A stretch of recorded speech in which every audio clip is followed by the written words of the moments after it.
Tudo bem, pessoal? Nesse bloco a gente vai falar de um outro tema importante, que é a vinculação de recursos. Então, para uma pessoa, para um servidor, para uma servidora, que no primeiro contato nunca estudou orçamento e escuta a ideia inicial sobre vinculação de recursos, essa pessoa ela pode, no primeiro momento, ser seduzida pela ideia. Pode parecer interessante, pode parecer bacana. Porque como é que essa ideia geralmente é vendida? Determinado gestor, decisor de políticas públicas, independente do poder, chega e diz, olha, nós, durante a nossa gestão, nós garantimos que a cada R$100 de determinado imposto, a cada R$100 de determinada despesa, receita, X%, 10%, 15% seja aplicado na área tal. Pronto. E vende como se aquilo fosse sinônimo de eficiência. É importante porque ao fazer isso ele garante uma fatia do orçamento para aquilo. Mas isso gera um problema. Isso gera um problema porque outros podem ter a mesma ideia. E cada novo decisor vai pegando sua fatia no orçamento, que não é para ele, mas é para determinada área, e você vai fechando as caixinhas. O que é que acaba acontecendo? A gente tem 28 áreas dos gastos. Áreas do gasto.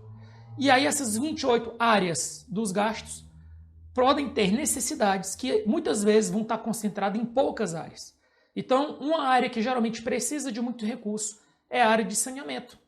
E por ela não ter, como por exemplo, a vinculação de recursos definida, porque nem tem mais espaço para isso, ela pode ficar relegada para um segundo plano. Então, qual é o alerta que eu dou? A vinculação excessiva de recursos, ela é prejudicial. Segunda ideia, ao invés de fazer vinculação de recursos, estabeleça, se é que é para ter, pelo menos um volume móvel, certo? Usando como indicador a receita corrente líquida para se buscar um teto na aplicação de recursos, tá bom? Mas durante essa aula a gente vai trabalhar, inclusive com simulações voltadas para esse tema. Vamos nessa. Então, o que é que diz a LRF? A LRF, a regra é clara. Ela diz o seguinte, parágrafo único. Os recursos legalmente vinculados à finalidade específica serão utilizados exclusivamente para atender ao objeto de sua vinculação, ainda que em exercício diverso daquele em que ocorreu o ingresso. Então, isso aqui é a ideia da vinculação de recursos, que é a seguinte. Uma vez criada a vinculação, e essa vinculação tiver lei que suporte isso, lei ou a Constituição do Estado, ou a lei orgânica do município, não tem para onde correr. Se aquele recurso ele foi carimbado, e parte dele foi carimbado para a cultura, você não tem necessidade de gastar nada em cultura. Uma hipótese. Você vai ter que gastar aquele dinheiro na cultura. Se você precisava só de 10 mil, exemplo, para a saúde, mas a vinculação de recursos estabeleceu que você deveria gastar 20. Mesmo você só precisando de 10 naquele período, você vai ter que gastar 20. Por quê? Porque aquele recurso foi vinculado. Então, o que era para ser talvez uma coisa boa, pode se tornar uma coisa ruim em face da multiplicidade das demandas que existem no setor público, que busca atender em última instância a sociedade. E aí, quais são as vinculações mais conhecidas? São as vinculações constitucionais, com a educação e com saúde. Temos aqui educação, temos aqui saúde. No caso da educação, na União, 18% dos impostos líquidos. Nos estados e municípios, 25%. No caso da saúde, note que tem uma diferença aqui, 15% da receita corrente líquida. Nos estados, 12% dos impostos e nos municípios, 15% dos impostos líquidos. Então aqui tem uma diferença metodológica. Já da União para os estados e municípios, no que tange a quem, como está aqui, no que tange a saúde, porque a gente está usando receita corrente líquida. Então preste atenção que aqui já tem uma diferença metodológica. A primeira diferença quando a gente usa o termo impostos líquidos, é o seguinte, eu arrecadei um imposto de renda no valor de R$1.000. Eu vou aplicar o percentual sobre esses R$1.000, sobre esse imposto de renda. Acabou. Quando eu uso receita corrente líquida, e eu digo, olha, eu tenho que aplicar 15% da receita corrente líquida, primeira coisa, eu calculo a receita corrente líquida. Suponha que seja R$1 milhão. 15% de R$1 milhão é 150 mil. Eu tenho que gastar 150 mil. Não necessariamente esse 150 mil vai ter que vir de imposto. Então você está vendo que a receita corrente líquida ela já tem uma flexibilidade, ela já tem uma maneabilidade, ela já é mais flexível do que vincular diretamente ao imposto. É uma vinculação, só com vinculação com base em um teto de valor. Isso já é uma coisa importante para você saber. Então, a orientação que eu dou, se a vinculação é uma causa perdida, e se vai vincular mesmo, ao invés de se vincular sobre o imposto, vincule sobre a receita corrente líquida. O prejuízo, o dano em termos de eficiência vai ser menor. Essa é a dica que eu dou, estou dando aqui nesse curso para você.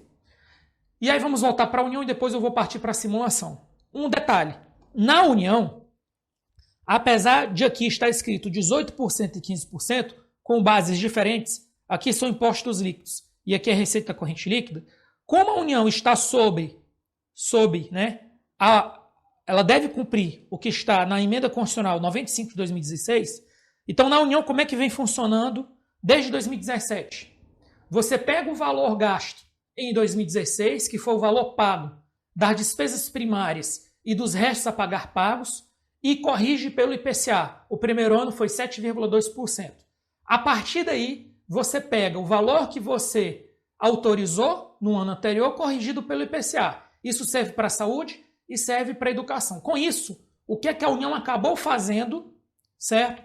Com o patrocínio da Emenda Constitucional 95. A União acabou quebrando a vinculação de recursos, de certa forma. Por quê? Porque ela não é obrigada a pegar 18% dos impostos e ela não é obrigada a pegar 15% da receita corrente líquida. Ela tem que gastar em saúde e educação o valor do ano anterior corrigido pelo IPCA. De onde vai vir o dinheiro não é tão importante assim. Por quê? Porque a gente está seguindo o que está na Emenda Constitucional 95 de 2016. Então é só para dar um alerta que acabou que a União usou esse artifício, ela continua preocupada em saber quanto ela gastou em saúde e educação, mas ela conseguiu ter um pouco mais de flexibilidade em função da Emenda Constitucional 95. O que a gente vai fazer na sequência? 2 simulações para trabalhar essa questão da vinculação e os seus malefícios. Então preste atenção. Simulação 1. Suponha que tenhamos os seguintes dados, os seguintes valores arrecadados no primeiro semestre de 2021. 250 milhões destinados à educação e 100 milhões destinados à saúde. Suponha-se que o Estado tenha necessidade de aplicar 80 milhões para uma obra de saneamento básico, para um bairro de baixo IDH. Ocorre que só há recursos para 30 milhões, então preste atenção.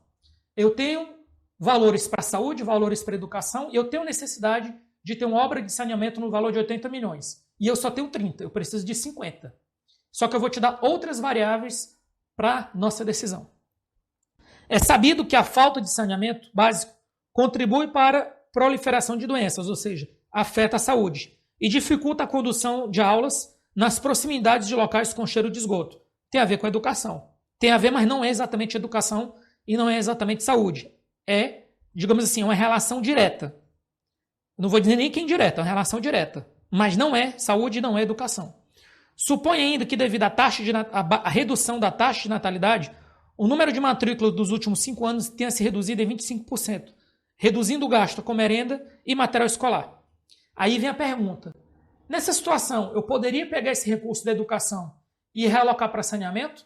Olha o que eu vou te falar agora. Com base na legislação vigente, se aquele recurso está vinculado para a educação, e no caso está, porque está na Constituição Federal de 88, não tem margem de manobra. Eu não posso pegar esse dinheiro da educação e aplicar em saneamento, senão eu vou estar cometendo um desvio de recurso público contra a finalidade.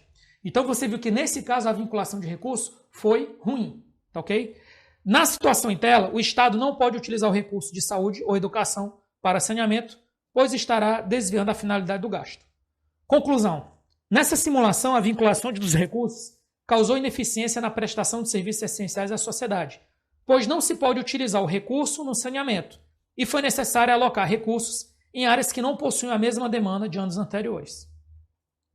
Segunda simulação. Vamos fazer uma nova simulação com o estado aleatório. Suponha que tenhamos os seguintes valores arrecadados no primeiro semestre de 2021. 250 milhões destinados à educação e 100 milhões destinados à saúde. Suponha que o Estado tenha necessidade de aplicar 80 milhões para uma obra de saneamento básico. Até aqui tudo certo. Agora muda um pouco.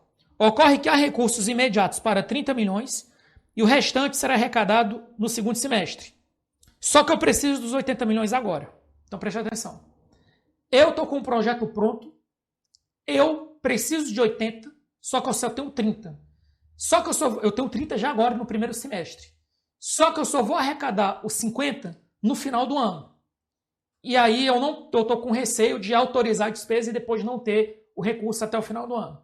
Só que agora, nesse exato momento, eu tenho um recurso da educação que eu poderia usar e que no segundo semestre eu poderia complementar esse recurso da educação. Ou seja, qual é a ideia aqui? Eu preciso de 80 mil de disponibilidade, eu só tenho 30. Eu anteciparia o recurso da educação agora, adiantaria a obra de saneamento básico de forma prioritária e na segunda parte do ano, quando eu arrecadasse os 50 milhões para saneamento, eu jogaria na educação. Ou seja, primeiro eu pegaria o recurso da educação e jogaria no saneamento e depois eu devolveria. Sendo que durante o ano, no final do ano, em termos numéricos, o valor ia bater. A pergunta é, eu posso fazer isso? Olha a resposta, também não pode fazer isso, porque você vai estar desviando a finalidade do gasto de acordo com a LRF. Então, nessa situação, o Estado não pode utilizar o recurso de saúde e educação para saneamento no primeiro semestre, ainda que devolva o recurso para a saúde e educação até o final do segundo semestre, pois estará desviando a finalidade do gasto. Nessa simulação, a vinculação dos recursos causou ineficiência na gestão de caixa, pois não se pode utilizar o recurso no saneamento no momento mais propício, mesmo que posteriormente esse recurso fosse devolvido para a área vinculada. Ou seja, gerou outra ineficiência. Tá ok, pessoal? Então, pessoal, com isso a gente encerra por aqui mais um bloco para te dar uma luz em cima dessa vinculação. E aí a minha dica é sobre essa aula nessa parte do curso. A vinculação ela não é tão boa assim. Mas se você estiver diante de uma situação impossível e que vai ter a vinculação, ao invés de vincular sobre determinada receita, vincule sobre, por exemplo, a receita corrente líquida. O prejuízo da vinculação vai ser um pouquinho menor, tá bom? Fiquem com Deus e até a próxima.